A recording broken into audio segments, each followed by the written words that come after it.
antes nos preocupábamos por preñar la vaca. Y una vez que estaba preñada, listo, nos vemos cuando paras. Y ahora entendemos que hay que prestar un poco más de atención, porque si bien no conocemos estrategias puntuales para lograr un producto determinado o un fenotipo determinado de la progenie, sí sabemos que las deficiencias nos pueden traer problemas. Entonces, por lo menos, decimos, bueno, nos preocupamos por preñarla, pero también después nos preocupamos por que esa vaca preñada por lo menos cumpla el requerimiento nutricional.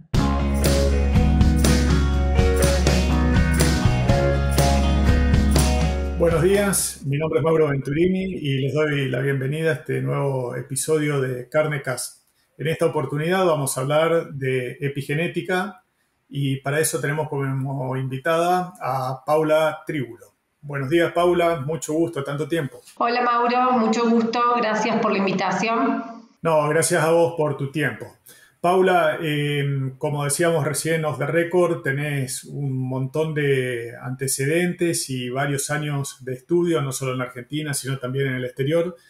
Entonces, normalmente comenzamos la charla pidiéndole al invitado que comente cuál es su background y de esa manera yo, obvio, poder equivocarme en algún tipo de dato que sea realmente de interés. Así que, ¿por qué no nos contás de dónde venís, qué estuviste haciendo y cuál es tu actividad en la actualidad? Bueno, yo soy médica veterinaria, me recibí en la Universidad Católica de Córdoba, luego hice una especialización en reproducción bovina que se dicta en el Instituto de Reproducción Animal Córdoba, en conjunto con la Universidad Nacional de Córdoba, y cuando terminé la especialidad en reproducción, me fui a la Universidad de Saskatchewan, en Canadá, a hacer una maestría en ciencia animal, en donde trabajé con dinámica folicular y distintos estudios de fisiología. Y posterior a eso, me fui a la Universidad de Florida a hacer un doctorado en el laboratorio del doctor Peter Hansen, donde trabajé mucho en el tema de la comunicación materno-fetal y las condiciones del ambiente materno que modulan el desarrollo del embrión, focalizándome principalmente en los estadios más tempranos del desarrollo embrionario. Luego continué haciendo un postdoc en ese mismo laboratorio y a fines del 2018, me volví a Argentina, donde estoy actualmente. Volví a mis raíces, estoy en Córdoba trabajando en el Instituto de Reproducción Animal Córdoba y en la Facultad de Ciencias Agropecuarias como investigadora de CONICET. Mi área de trabajo es justamente la programación fetal y estoy también vinculada en el ámbito del desarrollo e innovación del IRAC, del Instituto de Reproducción Animal Córdoba. Perfecto.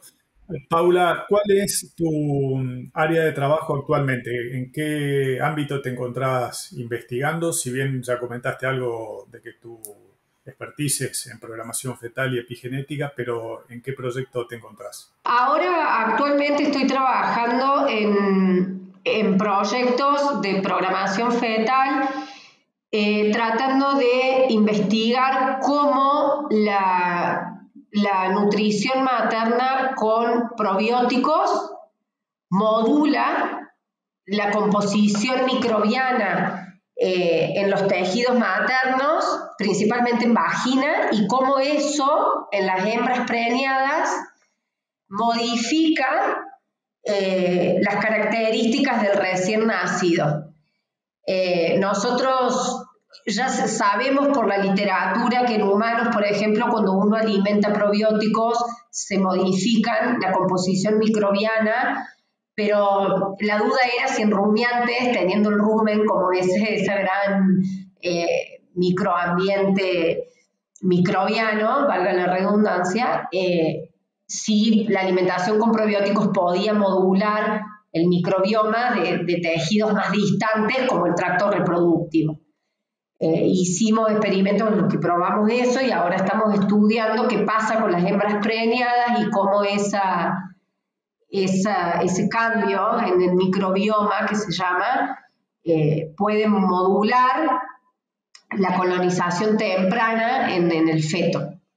Cómo eso afecta, digamos, el desempeño después del nacimiento. Esos cambios que se producen en el feto hacen referencia a la epigenética, ¿verdad? Sí, en realidad hay dos aristas acá. En cuanto a los cambios epigenéticos, son cambios que se producen modificando la expresión de los genes, pero sin modificar la genética. Esos serían los cambios epigenéticos. Estos estudios que yo estoy haciendo, todavía no llegué a la parte de ver si los cambios que genera esta modulación microbiana están relacionados a la epigenética.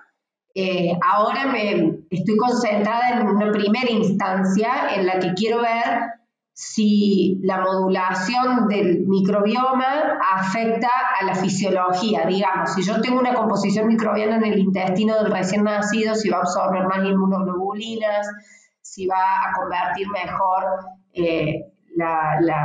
la nutrición, digamos, si va a ganar más de peso con la misma alimentación. Si veo esos cambios fenotípicos, el próximo paso es ver si hay cambios epigenéticos. Ok. Bueno, en definitiva, lo que ustedes están viendo es que suministrando en la ración o en la alimentación de las vacas determinados tipos de probióticos se producen cambios en el ambiente uterino o vaginal, como bien mencionaste vos, que terminan afectando después algunas características del feto. ¿Cuáles son los probióticos sobre los que están trabajando que potencialmente pudieran producir estos cambios? Nosotros estamos trabajando con una línea de probióticos que es comercial, que en realidad se desarrolló para mejorar la eficiencia de conversión en los feedlots. No está diseñada pensando en programación fetal y son derivados de lactobacilos. Esos son los probióticos que usamos. Ok.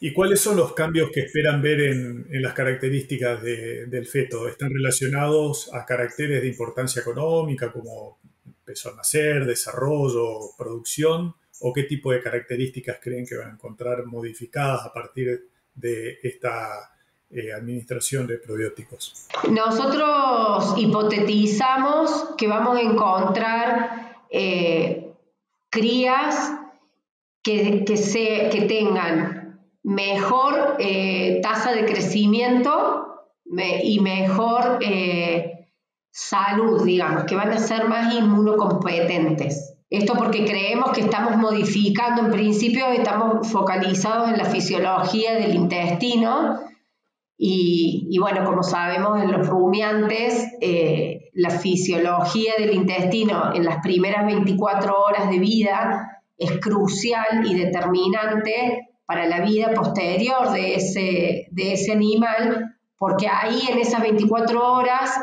absorbe las inmunoglobulinas. Recordemos que la placenta en los rumiantes no permite el paso de anticuerpos de la mamá al feto. Entonces, si nosotros no tenemos una buena absorción de inmunoglobulinas, eso ya nos determina un animal que siempre va a tener menos inmunocompetencia, entonces va a tener más enfermedades y todo eso se traduce al final del día en menos conversión, porque el animal está gastando energía en pelear contra infecciones o contra problemas de salud y no puede focalizarse en crecer y ganar kilos. Sí, está claro el concepto.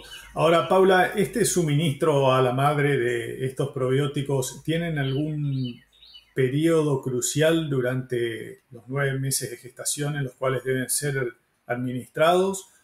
¿Deben ser administrados durante todo el periodo de gestación o existen, digamos, hotspots que hay que atender y serían los que mayor efecto producen desde el punto de vista epigenético? Siempre cuando hablamos de epigenética y de programación fetal, es muy importante esto que vos preguntás, porque cuando uno empieza a hablar de que el ambiente materno modula el desarrollo del embrión y después del feto, uno empieza a pensar como que todo lo que le pase a la madre va a tener un efecto en la cría.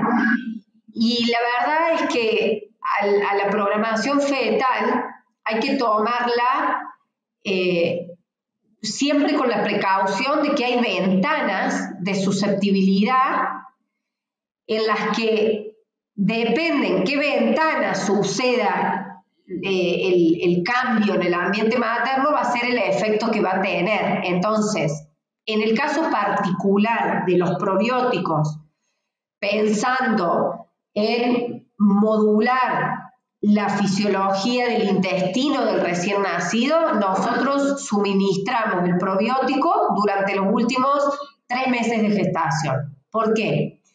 Primero, necesitamos un mes para que se module el microbioma de la madre. Recordemos que los rumiantes, la adaptación a la dieta lleva un tiempo justamente por el rumen. Entonces, un mes vamos a tener para que ese probiótico realmente module la composición de la microbiota. Y luego nosotros apuntamos a un efecto bien al final de la gestación, que es donde se desarrolla la mucosa intestinal, donde madura la mucosa intestinal del feto. Eso sucede bien al final de la gestación. Entonces, si yo le doy probióticos a la madre al principio de la gestación, quizás tenga un efecto, no lo sé porque no lo estudié todavía, pero no va a ser este el efecto, ¿no? Entonces, como lo que yo quiero hacer es modular la funcionalidad de la mucosa intestinal y esa funcionalidad se adquiere bien al final de la gestación, entonces yo trato de modular el ambiente materno en ese periodo, en esa ventana. Entendido, perfecto.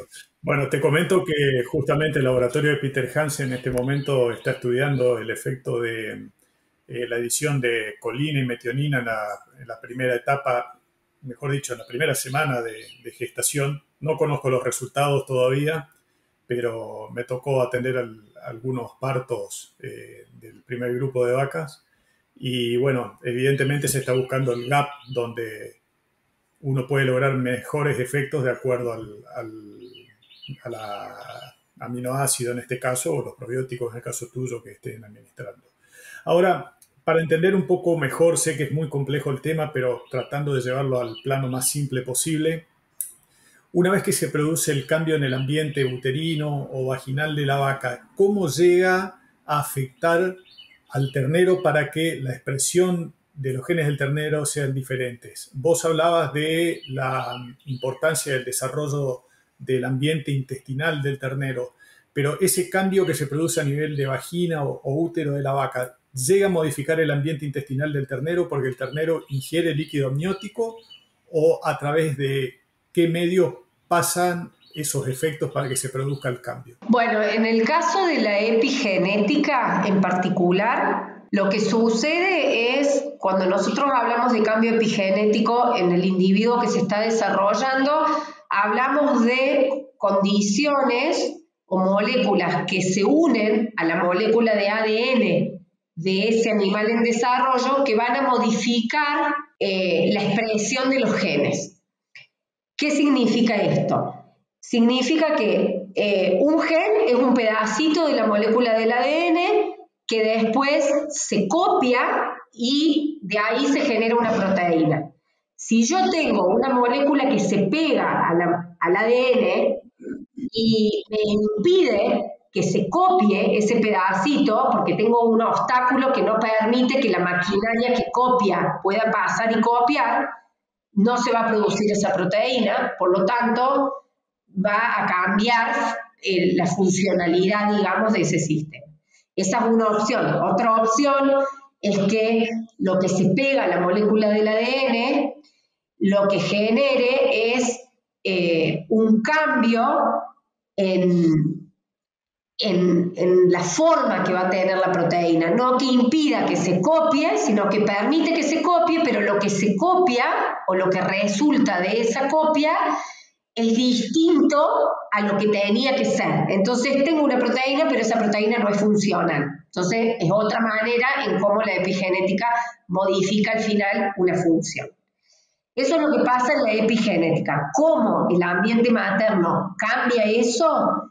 Eso sucede porque fisiológicamente hay una epigenética que nos dicta qué se va a expresar y qué no. Y hay ventanas en el desarrollo donde se remodela esa estructura epigenética. Si yo en esa ventana en la que remodelo fisiológicamente en el desarrollo lo que se va a expresar y lo que no, tengo, por ejemplo, un déficit de estas moléculas que me van a marcar qué se tiene que expresar y qué no, y bueno, voy a tener una estructura diferente porque no tenía la madre los nutrientes que necesitaba el individuo para marcar ese ADN y decir esto se tiene que expresar, esto no, esto sí, esto no.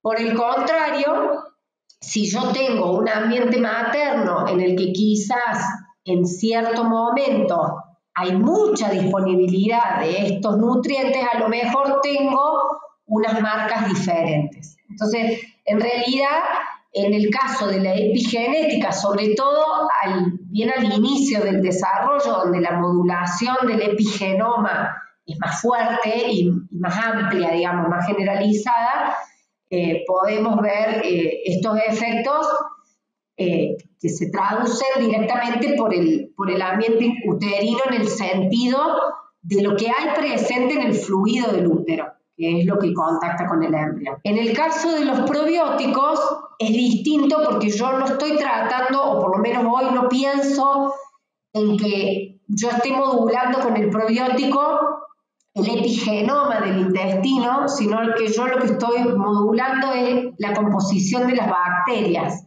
Y ahí sí tiene que ver con una colonización bacteriana, una migración de las bacterias a través de la placenta y también por consumo de líquido amniótico, pero porque ya estamos hablando del final de la gestación, estamos hablando de un cuasi ternero y no de un embrión de preimplantación. Claro, vos sabés que mientras te escuchaba recordaba un episodio que hicimos con Lautaro Rostol. Él está trabajando en el desarrollo inmunológico de los terneros y también comentaba casos parecidos en relación a animales que recibieron determinados tipos de antibióticos que terminan modificando la flora intestinal y afectando de por vida después el desarrollo inmunológico.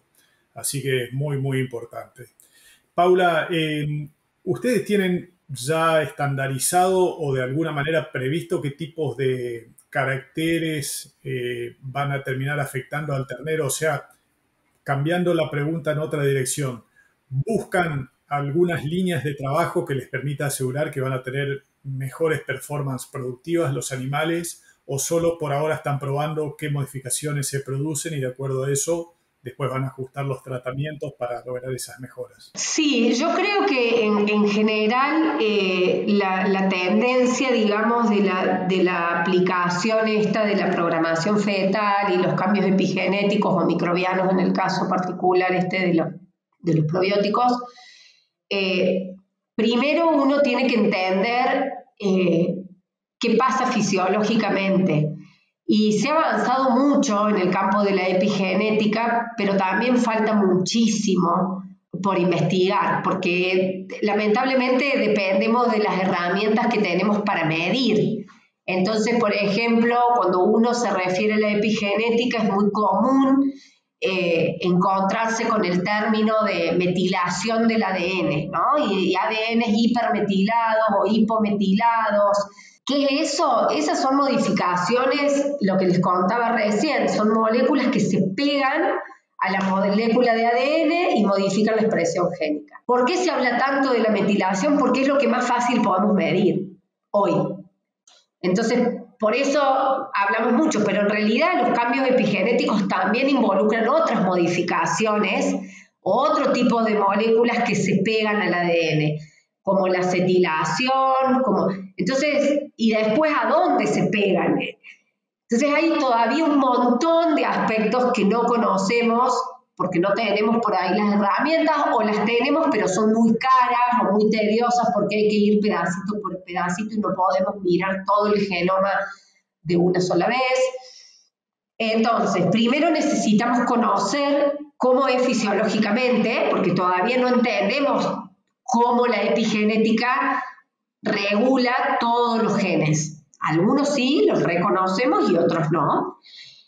Y después entonces empezamos a trabajar con cómo podemos modificar eso para poder después desarrollar estrategias de manejo en las que realmente tengamos un target, un objetivo y digamos, bueno, sí, si yo quiero modificar la expresión de este grupo de genes, yo lo que tengo que hacer es darle a la madre estas condiciones en este momento, ¿no? Entonces, esa es la tendencia. Yo creo que la tendencia es poder, incluso te diría, manipular a la madre para generar un fenotipo deseado. Pero eso requiere de esto, de poder entender primero cómo es fisiológicamente y después cómo lo podemos manipular y entonces ahí realmente desarrollar estrategias concretas de cómo lograr, por ejemplo, terneros más eficientes en la conversión, terneros de bajo peso al nacimiento, pero con mayor conversión, que podamos destetar terneros más pesados,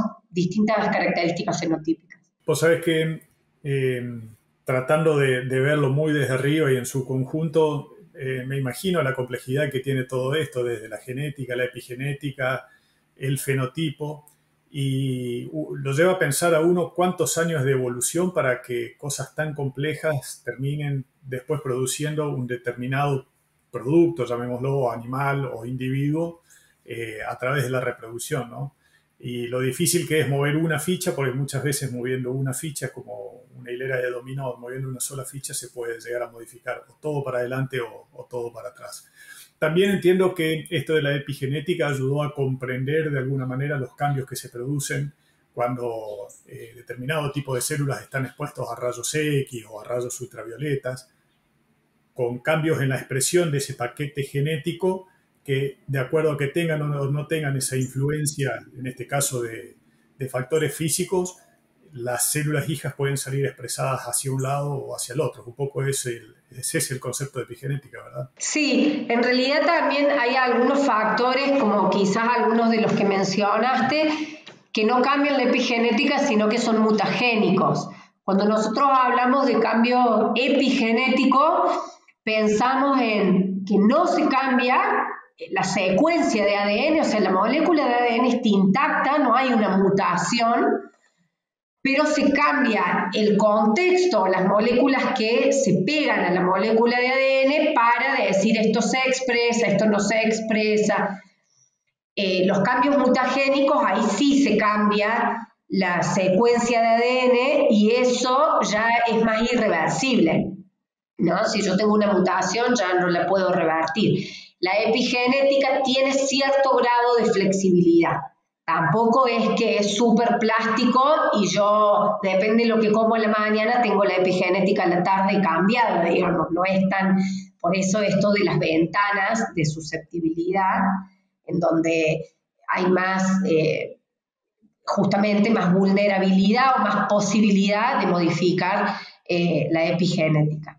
Pero volviendo un poco también a lo que comentabas ahora, yo creo que todo esto de entender el rol de la epigenética y comprender el concepto de programación fetal, lo que está cambiando, a pesar de que es difícil tener estrategias de manejo puntuales, sí está cambiando el concepto general de que antes nos preocupábamos por preñar la vaca y una vez que estaba preñada, listo, nos vemos cuando paras.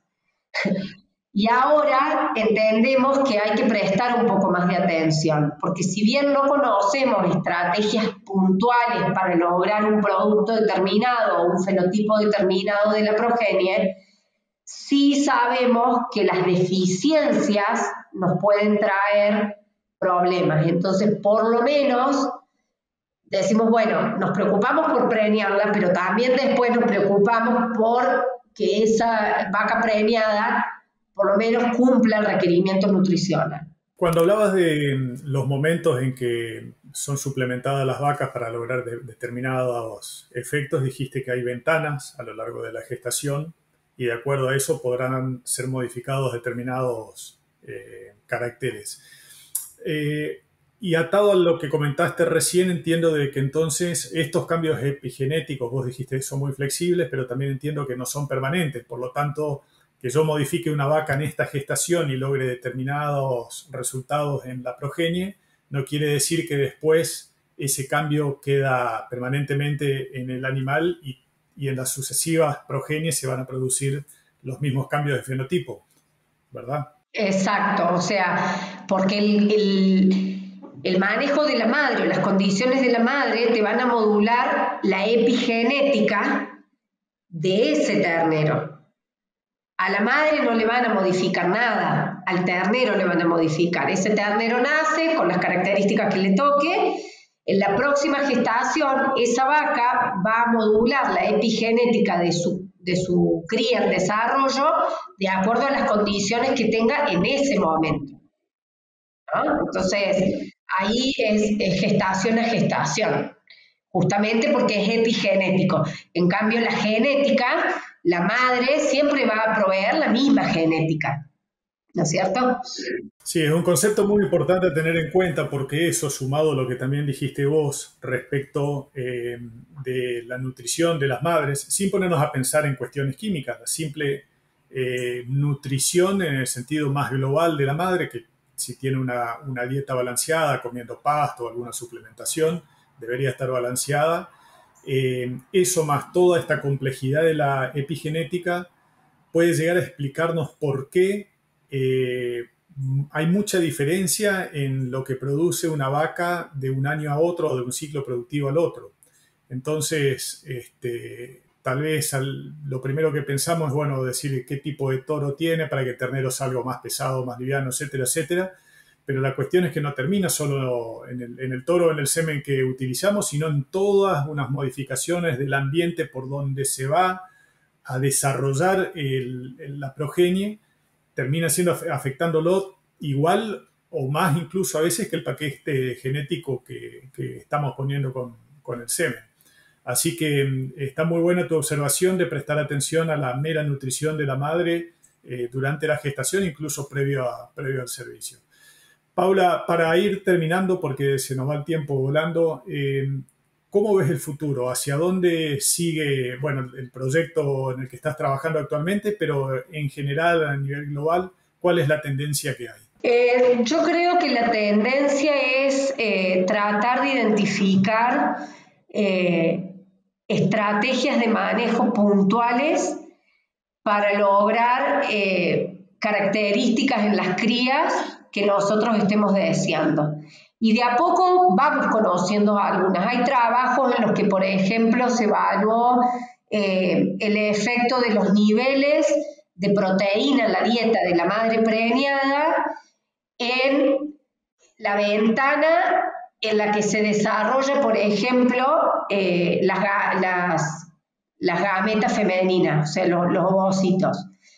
Recordemos que las hembras nacemos con ese número de ovocitos predeterminados, si bien después hay una producción de ovocitos, es muy lenta, entonces la fertilidad, digamos, está como dictada al nacimiento. Si yo afecto ese número, porque en ese momento tengo dietas muy hipoproteicas, es como que condeno la fertilidad de las hijas, ¿no?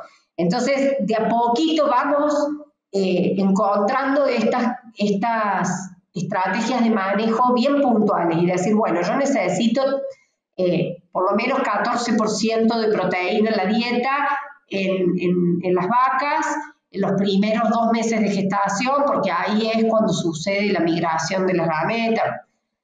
No sé si me explico. Sí, perfectamente. Me estaba acordando del caso en medicina humana de que en determinado momento de la gestación las mujeres deben tomar ácido fólico porque la carencia de ácido fólico en la madre repercute en el desarrollo de ciertas conexiones neuronales en el hijo. Así que sería más o menos un ejemplo parecido. Es así, tal cual. Exacto. Paula, ¿para cuándo tenés estimados los resultados de tu proyecto? Porque obviamente que es más que interesante saber cómo termina, si pudieron dilucidar algo más de lo que nos estás contando. Nosotros ahora estamos, yo creo que para de acá 4 o 5 meses vamos a tener los resultados, porque lo que vamos a hacer es secuenciar todo el perfil microbiano y bueno, estos datos son 1.000.000 de datos que después hay que encontrarle el sentido biológico, entonces eso lleva tiempo. Analizar las muestras lleva tiempo, pero después el análisis de los datos lleva tiempo. Así que recién terminamos el trabajo campo. Nos quedan algunas mediciones, pero de fenotipo de las crías, ganancia de peso, a que lo seguimos hasta el destete. Y las muestras del cambio en el perfil microbiano las vamos a empezar a secuenciar ahora, entre el mes que viene y por ahí. Así que bueno, por ahí en 5 o 6 meses vamos a tener ya los resultados. Cuando hablas de secuenciar, ¿te referís a genotipar las bacterias del intestino? Exacto, exacto. Una base de datos bastante pesadita para analizar. Bueno, lo vamos a tener en cuenta, que dentro de medio año más o menos probablemente tengas algo más claro sobre los resultados de un trabajo más que interesante y tedioso, porque me imagino que la parte más light de todo esto es la parte fenotípica, poder medir peso y todo eso, pero el resto, lo que no se ve, es lo más complicado. Así que, bueno, Paula, la verdad que muy interesante, y lo más lindo de esto es que este trabajo se está desarrollando pura y exclusivamente en Argentina, ¿no? A veces nosotros no conocemos todas estas tecnologías y este nivel de estudios que se desarrollan en nuestras universidades, incluso en el CONICET. Así que te agradezco mucho y vamos a seguir en contacto, y Dios mediante, en unos 5 o 6 meses retocaremos el tema a ver con qué resultados y novedades nos encontramos. Bueno, perfecto. Muchísimas gracias, Mauro, por la oportunidad y seguimos en contacto. Bueno, gracias a vos y saludos a todos por la provincia de Córdoba. Hasta luego. Bueno, gracias.